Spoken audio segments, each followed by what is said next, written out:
What's up, everybody, and welcome to Growing Up Gaming, your weekly podcast where we meet a new person of the internet to discuss their childhood with gaming and how it inspired their lives today.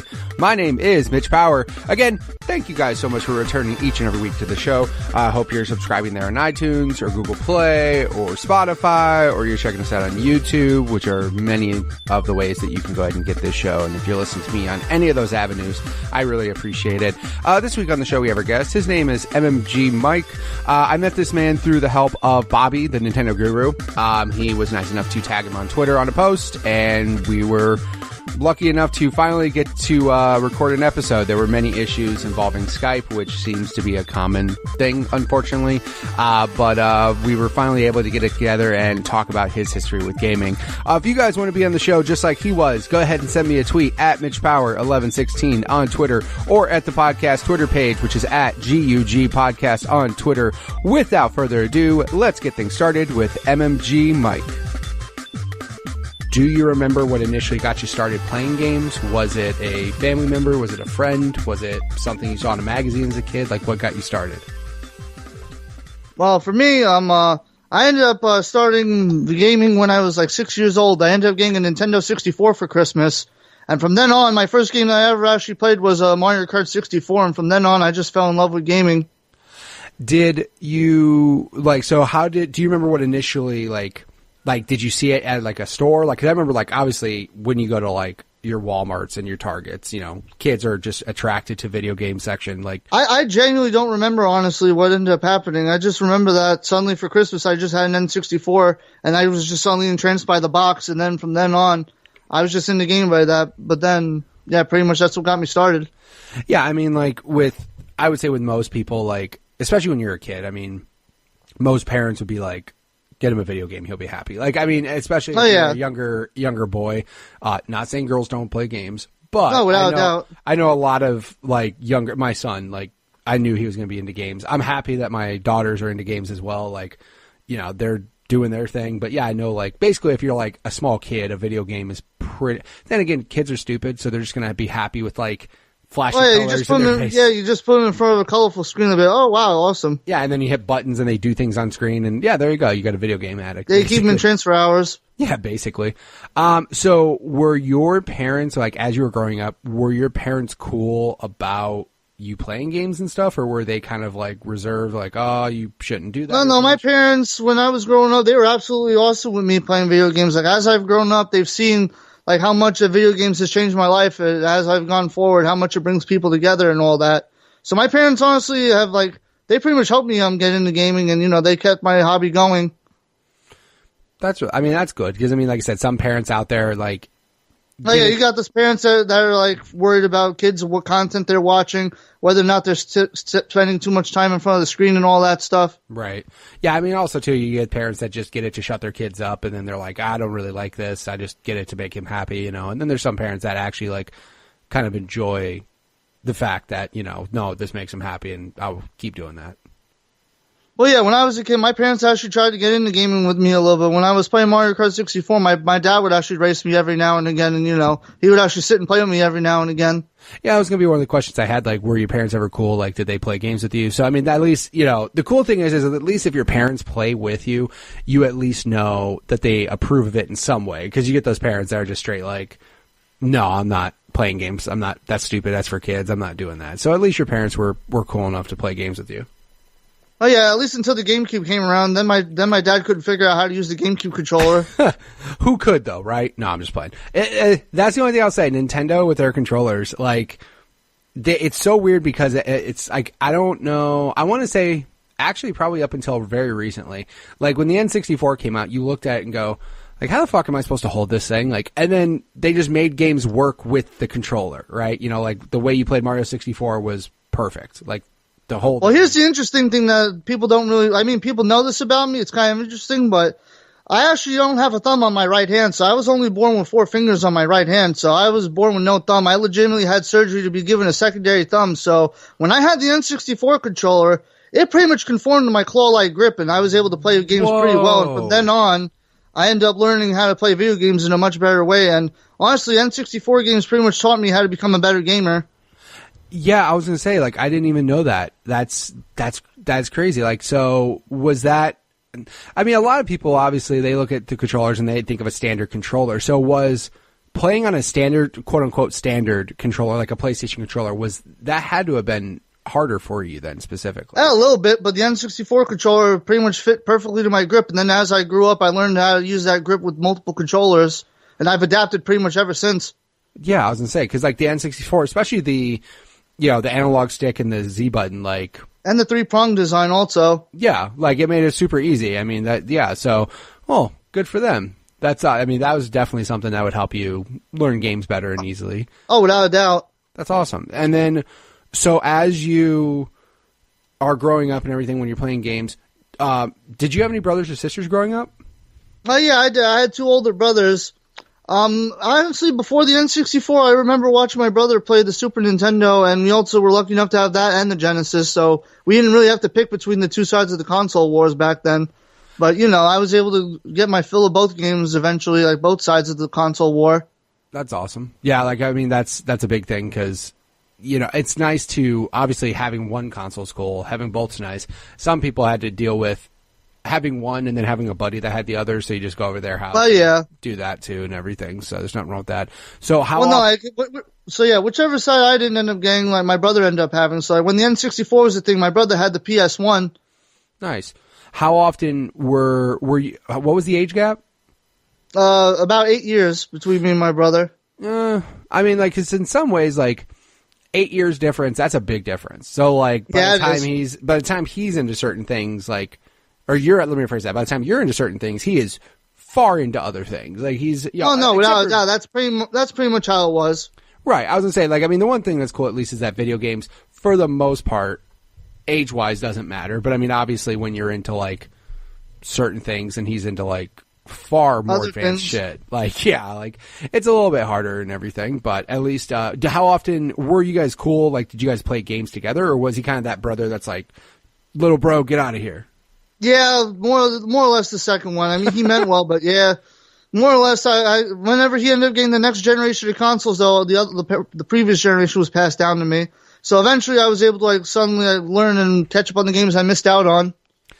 Right. Yeah, that's. I mean, like I said, that's what's funny is like you mentioned like previous generation passing down. That's what I did with my kids. Like when I got my Xbox One, I was like, cool kids, here's a 360.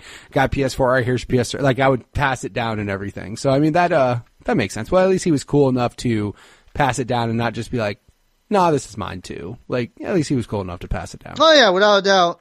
That's cool. And then so as far as it goes, like with 64, I mean at that time, you also had both consoles. So I mean you kind of didn't I wouldn't imagine you missed too much, but also too I would say at your age, like you weren't old enough to experience games, I don't know, as in depth, but like RPGs and stuff like that. I know there weren't as many RPGs, if you want to call them that, on 64 as there were PlayStation, but like what were the games? Obviously you had Mario Kart, but what other games do you remember fondly from the 64? Well, I mean, I remember a lot of awesome games from the N64. Smash Brothers for one, the Mario Party series, all 3 of them. Yoshi's Story was a good platformer. Banjo-Kazooie was another good platformer. Diddy Kong Racing was the other racing game that I pretty much enjoyed. I was really into a lot of racing games, and racing games has kind of been my main thing as I've been growing up. Like I've liked experiencing a lot of different like kart racers and stuff.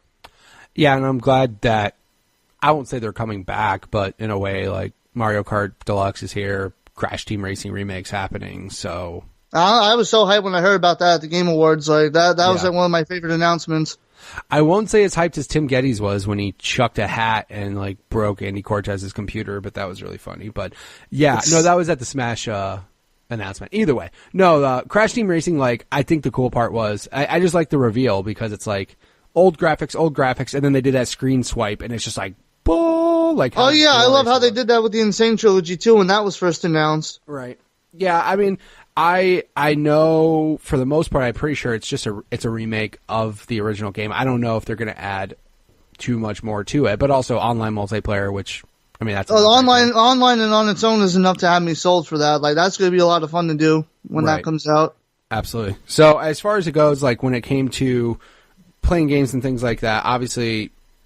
kart racing, yeah, I mean, you pretty much had the gauntlet of like good games on, 64 and everything. I mean, that's the thing is like I'm not gonna say it was like limiting, but here's one question I had for you. I've asked everybody who has the 64. Do you think there would be enough games to warrant a 64 classic? Oh yeah, without a doubt. I genuinely think that there's a lot of great titles that they could easily pick from. But I mean, the only thing that worried me, and this is the one thing that I have had a concern with, is NES and Super NES had so much support from third-party people, and then like 64 is where it almost all went to like PlayStation.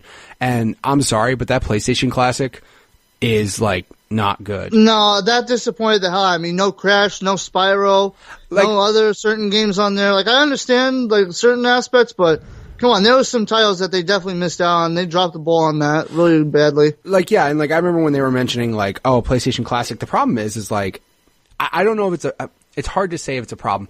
PS1 had like 1,000 games, right? So to narrow it down to like 20, but also to try to hit markers of like pleasing everybody. Obviously, when a system has 1,000 games, you're not going to please everybody. But some of the choices they made, like the first Rainbow Six is on there, and I'm like, who gave a shit about Rainbow Six? No, I know I didn't. Like no one did, and how they didn't include like the DualShock, so like Ape Escape, which was like an awesome PlayStation game, wasn't going to happen because no DualShock, and I'm like, it was just weird because I mean the only thing I worry with the 64 is just the third party support. Like there's a good amount of Nintendo first party games, but like if you look at the NES and SNES Classic, there's so much good third party shit. It's insane. Oh yeah, without a doubt. And like all the third party stuff that's on 64 that was really good is a licensed nightmare now. Like it kind of is. You're right. GoldenEye, all the Rare games are owned by Microsoft now, so it's like if Microsoft... Yeah, that's one thing I really wish would not have happened back in the day. I really wish Rareware was still somehow with Nintendo to this day. To be honest, though, Microsoft could play cool and be like, sure. Because like Microsoft wants all the awesome PR that they can. So if they were like, by the way, we're letting Rare games on the 64 Classic, they could let it happen, but who knows. But that's the only thing I worried about, but who knows. I mean, there was some mock-up. I don't know if it was actual leaked, but there was like some mock-up of like 64 Classic, like, or like an N64 Classic, like mini console, and it had the Wii, like ports, for the right, the same thing basically with the other stuff. Right. So I saw that and I was like, I don't know if this is a mock-up or not, but I mean, it would be interesting to see what games. I mean, obviously Nintendo could just be like, here's Smash, here's Kart, here's Mario 64, here's all the Mario parties. They could throw all their games on there, and then it's like, cool, what third-party games are you going to get? Because like that's the harder part. But I mean, again, and what's funny is, when I thought about a PlayStation Classic, I thought the exact opposite. I was like, well, Sony still has so much relationships with these third-party people. Yeah, you would think Sony would have it made with the PlayStation Classic. Nah, a treasure trove of like all these games, and instead they put Rainbow Six 1. Like, yeah, well, any other thing, just Rainbow Six 1, just ugh. Well, also too, I mean, like certain games when I saw like Intelligent Cube on there, I was like, good for you guys, because that game is hard as shit, and not hard as shit, but like it's rare. It's a rare game. But then, of course, you're like Final Fantasy 7, yeah, that's cool, and like Cool Borders 2, and like Twisted Metal 1. When like other Twisted Metals are bad, it's just weird what they did. But I don't know. Yeah, I definitely agree. And that's not even talking about like all the technical issues that they had with it too, like using the other freaking 50 hertz or whatever games to make that thing slow as fuck. Yeah, exactly. It was like, it's weird how they did the emulation, whereas like Nintendo was like, they did it better. And then how you could tell Nintendo or like Sony realized they fucked up because like right after Christmas, that thing was on sale for like $60 instead of by the way, $100 Sony. That's way too much. And SNES Classic, $80, right?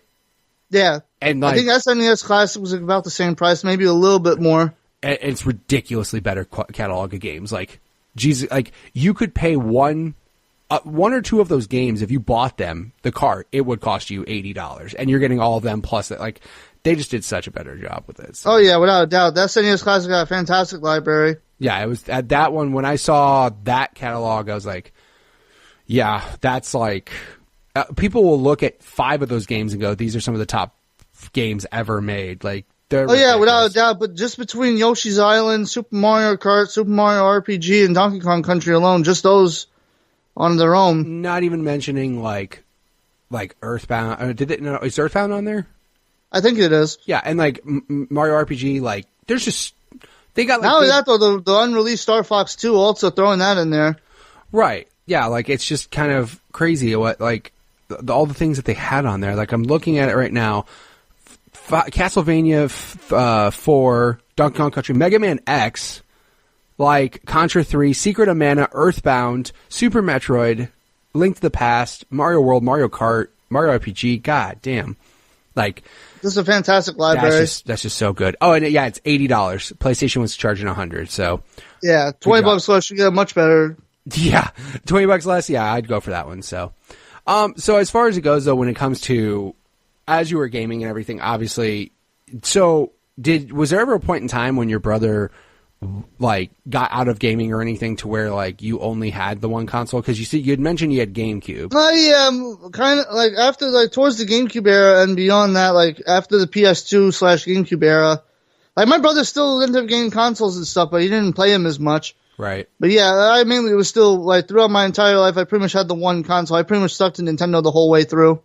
Gotcha. Well, I mean, at least the cool thing is that you had, like I said, at least another person in the home to have him get the other console, and and same thing, vice versa. I mean, he was happy to play the Nintendo exclusives and everything for you. So, did he? I'm not going to assume, but did he go PlayStation over Xbox in that generation? Yeah, he did. Yeah, I will also, like I said, he's still a PlayStation guy today. Like he has a PS4 and all that. He doesn't touch it much, but yeah, he still has a PS4. Well, also too, I mean, especially when you start getting into when you're older, things like more responsibilities come up. Shit, right? Yeah, yeah, fun stuff. So I mean, like I said, it makes sense and everything. But I mean, as far as it goes, so did you get GameCube kind of at launch, or was it like hey, we're gonna wait a couple years before you get it for Christmas and everything? Like, when did you? I ended up getting it like around launch. I know the first 3 games I had for it was Luigi's Mansion, Melee, and Wave Race. Dude, Melee was a launch game for GameCube. That's fucking insane. Like, yeah, it was. That's such a good game, and people still talk about how awesome it is, and people still mention how they want the GameCube controller on the Switch. Like, that thing has just surpassed every expectation, and that was a launch game. Like, without a doubt. That's so insane. Like, I still think back, and I'm like, other games have launch, and people will shit on it, but I'm sorry, but like Twilight Princess being a launch game for Wii was pretty awesome. Like, here's a brand new Zelda day one. Granted, without doubt, just like they did with Breath of the Wild for the Switch. I was gonna say, yeah, Breath of the Wild for Switch, like being a launch game is fucking bananas. Like, that's insane. Because I mean, like a lot of consoles, their launches tend to struggle. Like, you'll have 1 or 2 games, and I mean, of course, like like for example, like the Xbox One launch. When I got that, I remember I got like Dead Rising 3, Battlefield 4, and Assassin's Creed Black Flag, and they were cool games. But literally 2 of those were on 360. Like, I didn't, they just looked prettier on the one. Yeah. Dead Rising 3 was okay, but nothing like holy shit. Like this is mind blowing. Right, and I mean, I think that out of the consoles, like, and like and even PS4's launch, like PS4's launch had Killzone, which was meh, and Knack, which fuck that game. Like, nobody. Yeah, seriously. It's like nobody. It's just weird. But like Nintendo lately, except for the Wii U launch was trash. Like, yeah, it was like bad. Nintendo Land, the new Super Mario Brothers U.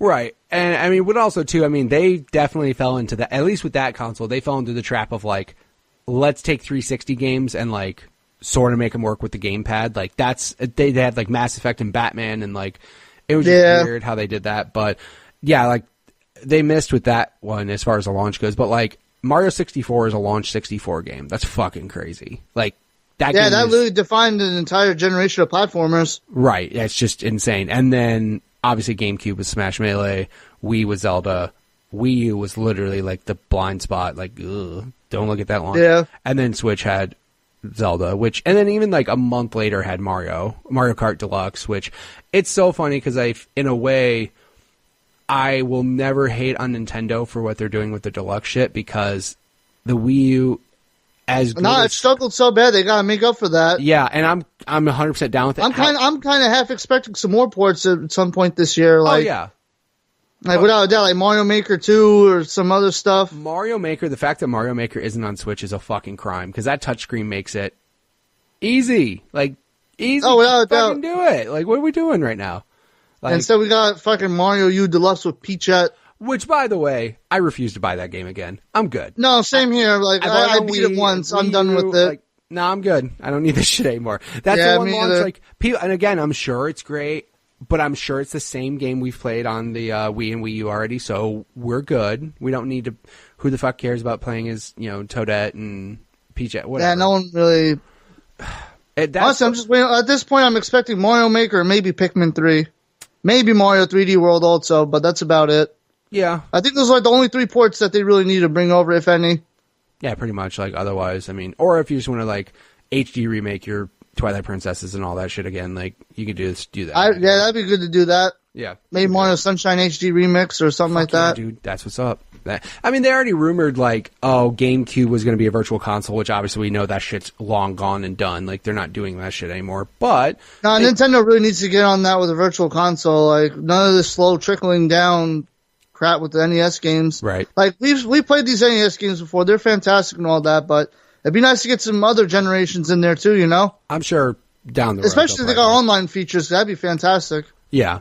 Well, and that's funny too, because I think back, like, Nintendo really went crazy grabbing games from the previous generation and making it, starting at Wii. Like, they never did that shit with GameCube. It's not like with GameCube, they were like, let's go remake 64 games. Like, they left that shit in the past. They were like, nah, we're going to just go move forward and everything.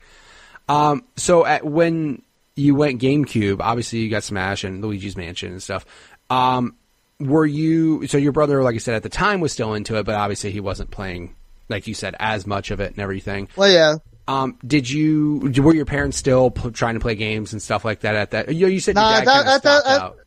Yeah, they both kind of stopped out. They're like, oh, that's cool. Every now and again, they'll ask me what I'm playing, then they'll ask me what the game is about and all that stuff. They'll be like, they'll ask questions here and there. Right. But they can't keep up with it. They couldn't keep up with it after that. Yeah, that was another thing too, like I had mentioned with the controller. So, like, at that time, did you have issues with the GameCube controller? Oh, no, not at all. Like, legitimately, I was just able to hold like that. Like, I was just able to hold it pretty much with, like, a legit grip and all that. That's cool. Yeah, I remember too, like, I also love how, like, especially with, the GameCube controller, again, how they did it. Oh, there you go. Yeah, pretty much like that. Like, I just had my right hand hovered over the A, B, and Y buttons, and then I just used my left hand for movement. Right, that works. Yeah, because, like, and that was the other thing, too, because, like, Nintendo, I remember, like, when you looked at that controller, how the A button was fucking huge, and then, like, every other button was tiny around it, and everybody's like, how does this work? But then again, like, with every one of their games, A was the main button, and it just seemed to work fine. Like, with Smash Brothers, oh, yeah. It's still the preferred controller, and it's crazy to think about that. I don't know what, like, is the controller just... I'm not going to say is the controller that good, but, like, it obviously is just perfect for that game. Like, it's just made so well to work with that. Oh, no, without a doubt. Like, the GameCube controller will always be the Smash controller. I don't think that'll ever change. I just love the fact that they were like, no, we got to make GameCube controllers work with fucking every other console out there, and they eventually did. The Switch one, all I'm waiting for is them to do a GameCube Joy-Con. See, I was thinking about the same thing also. Like, the left Joy-Con would just be like the freaking control stick and the C stick, and then the right one would just be all the buttons. Right. Like, I mean, the thing is weird. Like, they already did that they managed to freaking attach 2 NES controllers to the sides of the damn thing. Like, yeah, that monstrosity. Somehow that works attached. It's weird because they could do something like that. They could. I think that was like the smartest thing in the world for them to make. Like, because obviously, like, for example, I am really big into limited edition controllers. Like, for example, I prefer my Xbox One. I have every console, but I prefer my Xbox One. I'm staring at 8 different controllers that I have. Like, I have the Gears controllers. I have the Halo. I just love the custom, when they make a controller. Oh, yeah, Xbox has been killing it with the customization options. They're doing so well, and, like, some of the laser, like, on the controllers, how they have, like, laser etching on the controllers, which is fucking crazy. It's so good at what they're doing.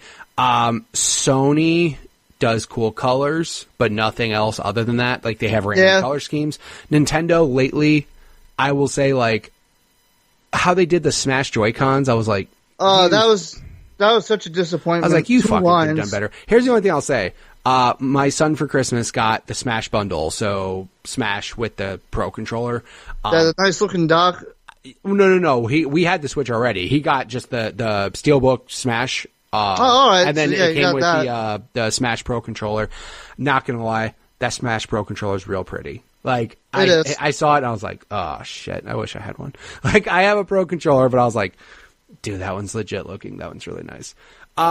And then, yeah, I was going to say, because, like, GameCube, I was going to say 64 had, like, the limited edition stuff. GameCube, not really. They had different weird they colors. just had the solid colors. Yeah, they had purple, they had orange. I remember, like, only one limited edition console I ever saw for GameCube, because I used to work at a video game store when it came out, was they had a Pokemon XD, like, GameCube. Oh, yeah. And that was it. Like, that was the only, like, limited edition console that I can remember off the top of my head. But see, I don't even remember if the Platinum one was a special one also, but I remember that being, like, kind of rare-ish. Yeah, they had, like, the solid colors. I remember that. Because I remember, like, it was Xbox that started going nuts when they did, like, I'm not going to say nuts, because 64 had fucking crazy colors. And I still love the see-through colors. No, the Fantastic colors, the Fantastic colors are amazing. I love those still. Right, like the see-through colors is what I personally like with those. I mean, everyone remembers the classic Atomic Purple, the blue one, all the different colors. Right, and then for me, I remember Xbox. Like as far as that console generation, Xbox when they did the Halo, the green see-through one, I was like, okay, this is cool. And then Microsoft lately, like I would say Microsoft over Sony as far as like the custom console stuff. Again, Nintendo could easily just go, cool, we're going to make limited edition Joy-Cons and everybody's going to lose their fucking mind and buy them. I mean, they're already doing a good job with different color Joy-Cons. Oh, yeah. Like, they're doing a good job with, like, yeah, they had the Splatoon color scheme. The Splatoon one, the Xenoblade stuff, the Smash. The only thing that, like, the only one that Nintendo put out that, I mean, the Smash one was, like, in my opinion, lazy. It was just, line. Yeah, that's all we're doing. Line, they could have easily changed up by making it like inverted, like make it white with black lines. Right, you could. That would have been way better. Way better. Exactly. But the one thing that threw me off, that pissed me off so much, and again, this is just me being OCD, when they did the Pokemon Let's Go Eevee and Pikachu one. And I call those the Pokemon Poop and Pee Joy-Cons. Yeah, they're literally like either make them the same color or don't. Like you have one that's yellow and slightly brown, and I'm like, if I had these, I'd be pissed off that they're not both yellow or both brown. Like I'd be really pissed off right now. Oh yeah, without a doubt, it's legit. One literally looks like piss, and the other one looks like shit. Yeah, it does. Like I remember seeing it looked no offense, but those things looked kind of ugly. Yeah, like when I saw that, I was like, that's gross. Like I don't like those. Those aren't good. And so far, they haven't had Nintendo doing things like with the dock. I'm like, I guess the dock's cool. Whatever. It's all right. The dock's cool. Like they had the Diablo one too, which I was like, all right, I guess that's cool too. But again, like going crazy with the Joy-Cons, and like again, they could easily sell those Joy-Cons separately. Well, no, without a doubt, for $80, and just be like, cool, we're making another Joy-Con set. Here's like the fantastic color for 64 scheme or whatever. Here's the see-through green. Again, I know a friend of mine ended up actually making me a custom Pro controller that's Atomic Purple. Like with the whole see-through and everything, like legitimately, awesome. He knows how to make custom shells and all that stuff. Nice. Yeah, I've see what I would want them to do for like the next Pokemon game. If they were smart, they'd make Pokeball Joy-Cons. Both of them are red on top with the white line in the middle around the control sticks, and then the rest of it would be white at the bottom, make it look like an actual Pokeball on both sides. They could definitely do that. Like I will say, like Nintendo could. That would be better than what they would have done. That would be better than what they did with the Pokemon Poop and Pee Joy-Cons. Dude, those were real bad. Like those were. No, they were. Those were really bad. I was blown away. Yeah, seriously. I was like, wow, you guys need to step your shit up. Like that's really, really bad. Did anybody get into Xbox at all, or no? No, not really. That's fine. I understand. Like Xbox, and again, Xbox was the odd man at that time, but like Halo obviously made that shit popular. But like that was the one that was like PlayStation and GameCube, like Nintendo at least had that like traction already. So I was like, and then 360s when Microsoft fucking kicked in the door on everybody and was like, check this shit out. But yeah, I mean, as far as it goes, any particular games like you remember specifically from GameCube? Mainly Mario Kart Double Dash, Custom Robo was another good one, Kirby Air Ride, Melee, of course, Luigi's Mansion, Paper Mario Thousand Year Door. There's a lot of good ones. Dude, that Paper Mario game is awesome. Like, that's a great game. I remember that one. I remember Custom Robo. Like, there was a lot of different games. Did you ever, I mean, for me, what's funny is, like, ever since I got Xbox, like, it felt like Xbox was, like, primary, but I never not had, I had all of them ever since. Like, right. Xbox, PS2, GameCube, I had to have all three because I felt personally, there's no way you can truly say you're enjoying all of gaming if you don't have all of the above. And I can agree on that. And it's really hard to do that for some people, and I get it, but if you have the chance... For me, it's definitely hard. Like, for me, I kind of just limit myself to PC and Nintendo, because, I mean, for the most part, you do kind of get the majority of gaming with PC and Nintendo, I think. But honestly, I'm starting to legitimately see that I am missing out a little bit by not having a PS4. But then I also know that Xbox also has exclusives, so I get what you're saying completely. Well, the other thing, too, though, is like, in your case, and this is like, again, Microsoft being more software-driven than hardware, all their Xbox exclusives are going to PC, so who gives a shit? Like, you're going to be able to play. I've been really enjoying Sea of Thieves. Like, that is one game that I've been enjoying on PC a lot. Right, like, you're going to get that, you're going to get Gears. Even though they haven't said the new Halo game is, you know they're going to. Like, sorry, like... Yeah, you know they will. Right. And I mean, like, that's what I'm saying. Like, if you have... The only thing, like, I would say, yeah, if you don't have a PS4, there are some games you're missing out on. I personally... It's funny, because last year, my favorite game of the year wasn't God of War. That was a good game, but it was Spider-Man. Because Spider-Man was that's incredible. That's the reason why I might be buying a PS4 for myself soon, legitimately, just because of that alone. That game, like, and again, just to be clear, like, it's funny because here's my favorite. It's so ridiculous. I am a bigger Xbox fan than I am of PS4 and Switch, right? I have them because I want to enjoy the exclusives on them. However, 2 years ago, a PS4 game was my game of the year. Last year, my PS4 game was a game of the year. Like, it's just funny that, like, Horizon Zero Dawn is fucking ridiculous. It's such a good game. I've seen my friend play. That's another game I'd want to get into if I get a PS4. Such a good game. And I mean, again, like, am I happy I have a PS4 for that? Sure. But, like, otherwise, that thing collects dust. And, like, God of War came out, and I was like, God of War's fun, but it's not... me personally, the whole Greek mythology and, you know, mythology, I'm just not a fan of that shit. Cool game, fun game, not shitting on it. Really fun game, but whatever. Spider-Man was like... This is the best superhero game I've ever played. This game is fucking amazing. Like, yeah, you feel like you're in New York City. Like, you get the full scale of things. It's incredible what I've seen of it so far. Yeah, and like swinging around, like, I loved it. I never got to the point where I was like, I can't wait for fast travel. Like, that was the only game. Most games, open world games, when you get to the point where fast travel is an option, I'm like, let me go fast travel now. Let's just fast Spider-Man, you just want to have fun swinging through the city. Yeah, it was amazing. And then the unlocks, just, I could talk all day about how awesome Spider-Man is. But, and you know what's funny is, the last good game that I played, that was a Spider-Man game, was Spider-Man 2 on PS2, Xbox, GameCube. Like, the last one I remember was, I think it was Spider-Man Ultimate Dimensions or Shadow Dimension, the one where you got to play as the 4 different Spider-Men. You know, the classic, the noir, the 99, and the other one. There was another game that was in between. Like, I remember Spider-Man 2 came out, and people lost their fucking minds. They were just like... Because that was, like, again, at that time, like, the better Spider-Man game. It was realistic. You had to have something above you to swing and all that shit. And I remember they came out with Ultimate Spider-Man, which was basically like a cell-shaded Spider-Man game that people, just for whatever reason, did not like as much. And I was like, dude, this game's still fun, but it just didn't feel... Like, it didn't feel the right way. Yeah, like, I mean, story-wise and, like, gameplay-wise, like, Spider-Man 2 just felt better. But, yeah, this Spider-Man game that came out, I was like, dude, holy shit, this game's really good.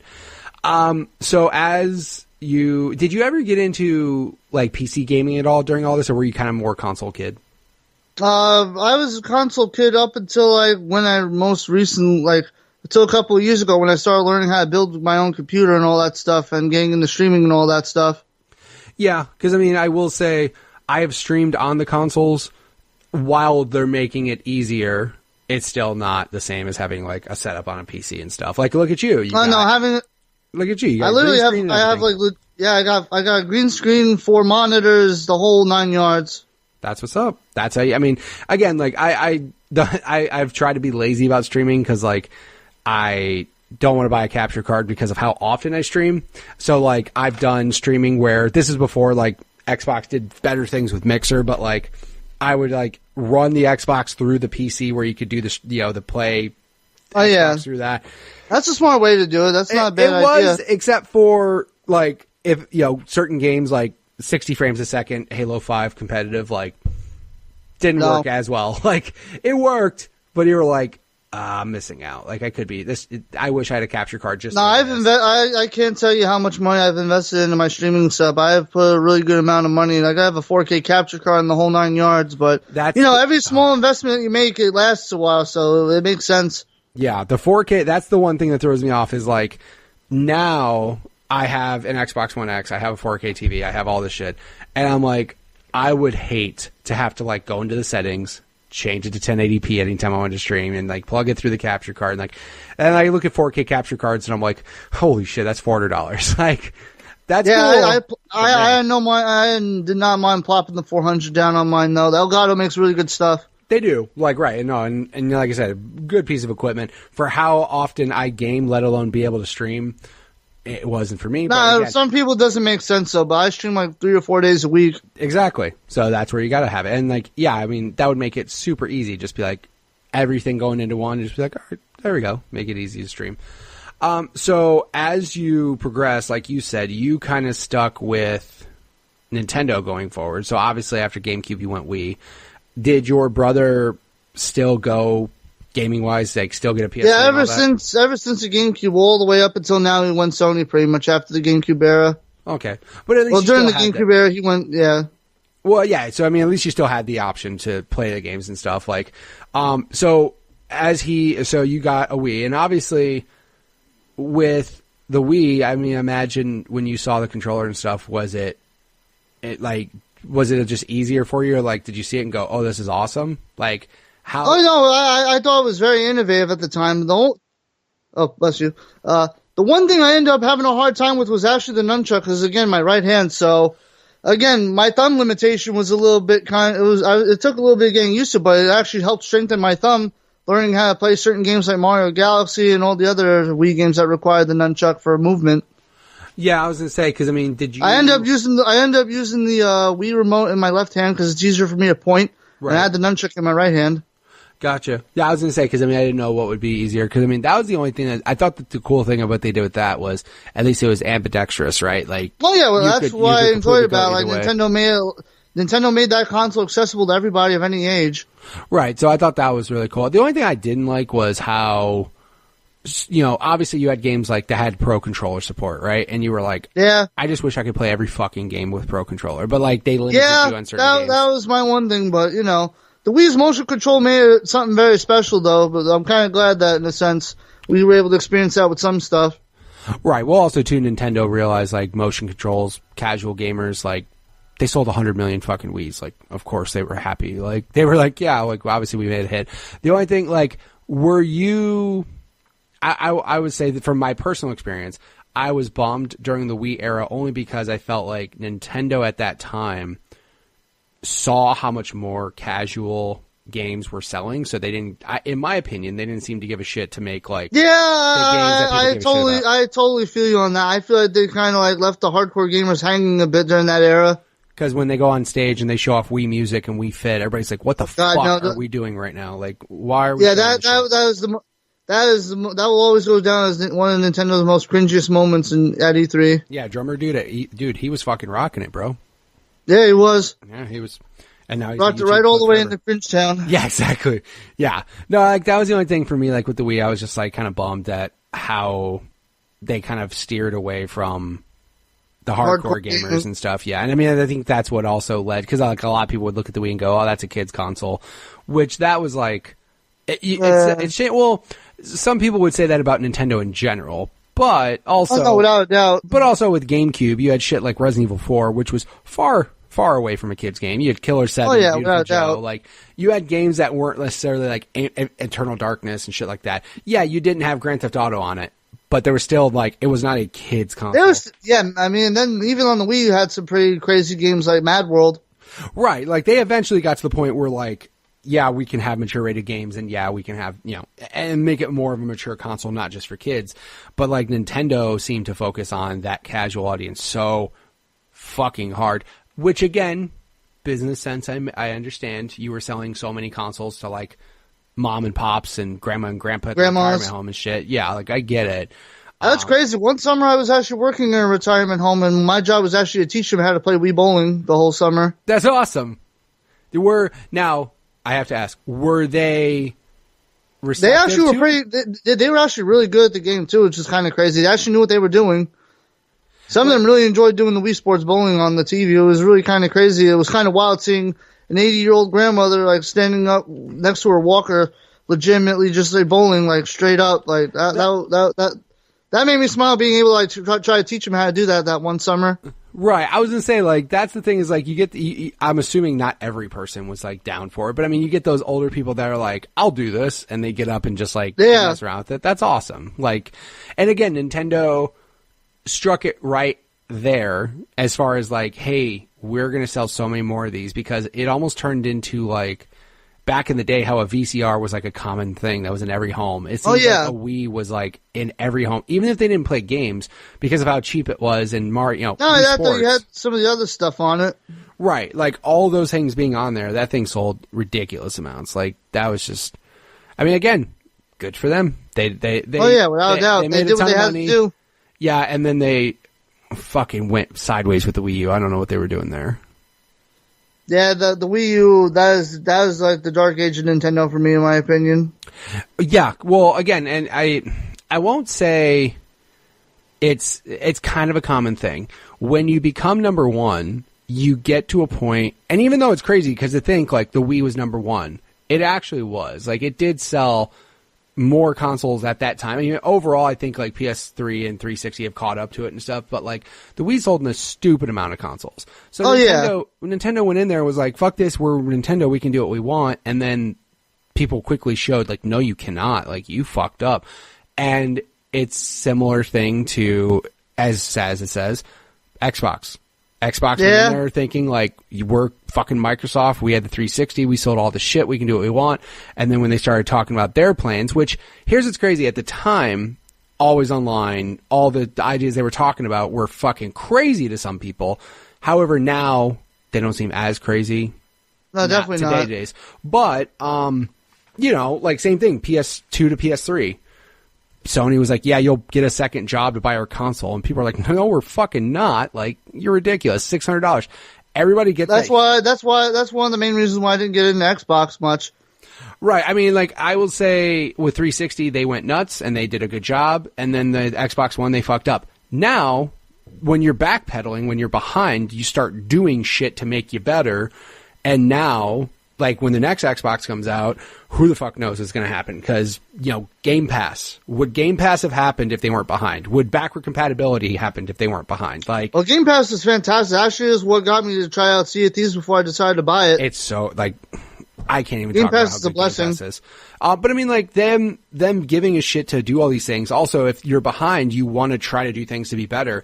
Whereas I think Sony might go into the next console generation and be like, we're fucking Sony again. We can do what we want. And maybe they're not innovating as much as other people are, and they might fall behind. But again, it seems like a wave. Like, you get cocky, you start doing shit, you think you can do what you want, and then you quickly realize you can't. Ego gets put in place. Yeah, real fast. And then, like I said, Ego with Wii U got really fucking put into place. That thing crashed hard. I only ended up getting one only because at my work at the time, they were doing this thing where, like, you get points for doing things at work, and then they have a store, you can go buy shit, and the Wii U was one of those options. And it was I got the Mario Kart bundle, and I was like, yeah, like, this is a good time to get one. But literally, I didn't have many games for it. I'm happy I owned it because I got to play those games right away. But if you got a Switch, man, you can fucking play all the best Wii U games that were out. Oh yeah, without a doubt. Like, you can play everything you want. It's like way better. Nah, Switch is everything. Switch is just, they did such a good job with it. Like, good for them and everything. So, like you said, you've been kind of Nintendo. And were you able to, like, play PlayStation then pretty much whenever? Like, did you get to experience at least all the good things that were going on there? Oh yeah, without a doubt. I definitely feel like I got my good fill of PlayStation stuff throughout, my childhood and all that stuff eventually. Yeah. Because that's the one thing is, like, Sony, I personally, when I look at a multiplayer machine, again, me personally, I look at Xbox just because Xbox Live has always had ridiculously more. It's been more reliable, better features overall. PlayStation though, when it comes to here's what's really sad. I got a PS3 hoping Kingdom Hearts 3 would come out on it, and they fucking lied a lot because that shit. Hey, that shit's coming out soon. Hey, guess what? I don't think it will. I'm a huge Kingdom Hearts fan, right?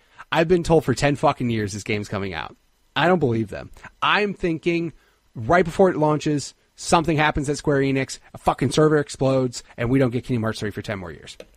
I will believe Kingdom Hearts 3 will be out when I have that shit in my hand and go, it is real.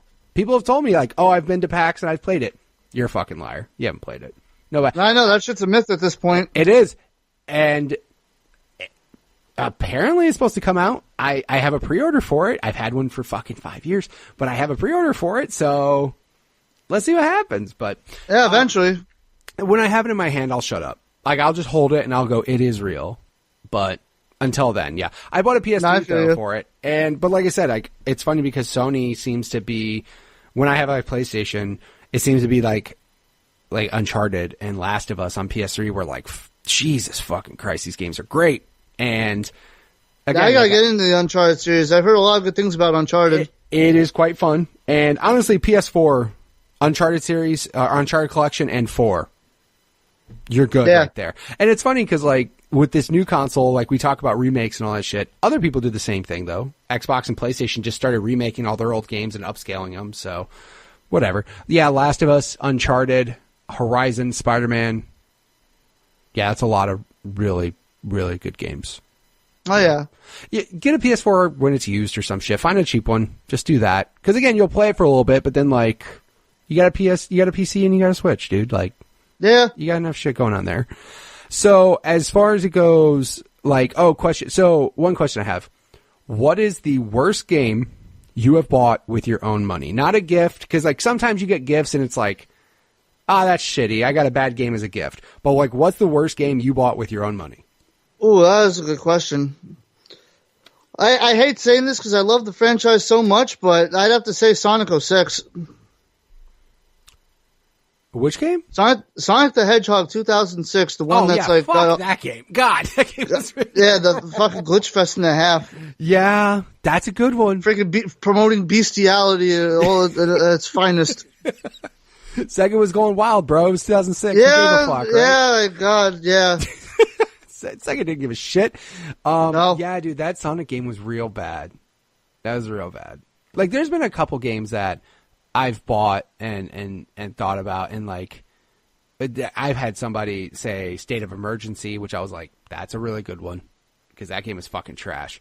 I also had somebody tell me that the worst game they bought with their own money was Grand Theft Auto 5, which my jaw dropped to the fucking floor. I was like, what are you saying right now? That is absolutely insane. That game is amazing. What the fuck are we discussing right now? But again, he didn't like it. That's fine. Fair enough. Opinion. But no, Sonic the Hedgehog 2006. Yeah, that's a good choice. Did you? What was the console you started, or what was the generation you started buying your own stuff? Was it recent, with Switch and all that stuff? Oh no, honestly, I'd say during the Wii era, that's when I really started being able to buy my own stuff. The Wii era. My favorite part is when you get a job, but you don't have adult responsibilities yet, so you go fucking nuts and buy everything. Yeah, that was pretty much me a couple of years ago, but yeah. Right. That's always a fun time. Right, that's a blast. I love that when you have that freedom to just do whatever you want, because, you got a job, you got money, but it's you don't have to pay rent yet, because you're not an adult, and you can just go nuts and buy shit. Was that pretty much when you were younger and you had your job where you just here's my check, I'm going to go buy games? Yeah, pretty much. Yeah. That's like I said, I'm pretty sure that's every gamer and everything. Yeah, everyone's had that point. Right. Was there ever a point in time when you ever fell out of games? No, not really. I mean, gaming has always kind of followed me throughout my entire life because, I had friends that ended up liking gaming throughout my entire life. I've made gamer friends. Hell, I've even brought people together through gaming today with the Nintendo Switch. We have our own gaming group here in New York City, Switch and Play NYC, where every Friday we literally gather everybody at Rockefeller Center. We go down into the concourse, and we just legitimately push a shit ton of tables together. Everyone's playing Switch with each other. That's fucking awesome.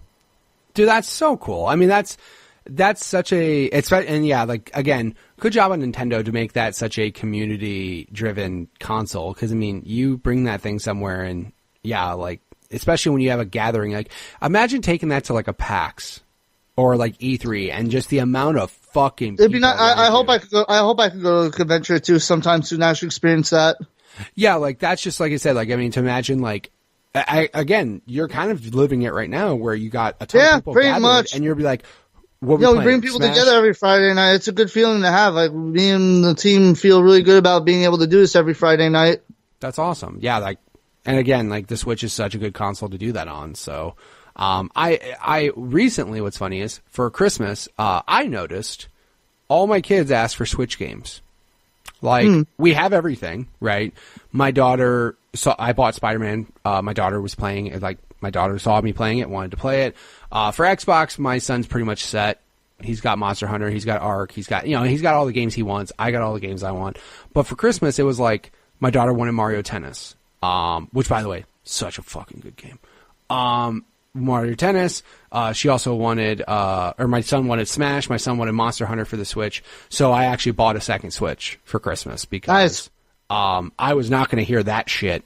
I can tell you that now. I was not going to hear that arguing on Christmas morning. Like, cool, my turn. And I'm like, no, my turn. No, my turn. I'm like, nope, we're not doing this. So I just got a second one. And I actually cannot wait until I have a trip planned in June where I'm going out of town. And I cannot wait to, like, have those on the plane and just be like, cool, what are we playing? And I asked them, like, what games do you want to get so we can play, like, two together?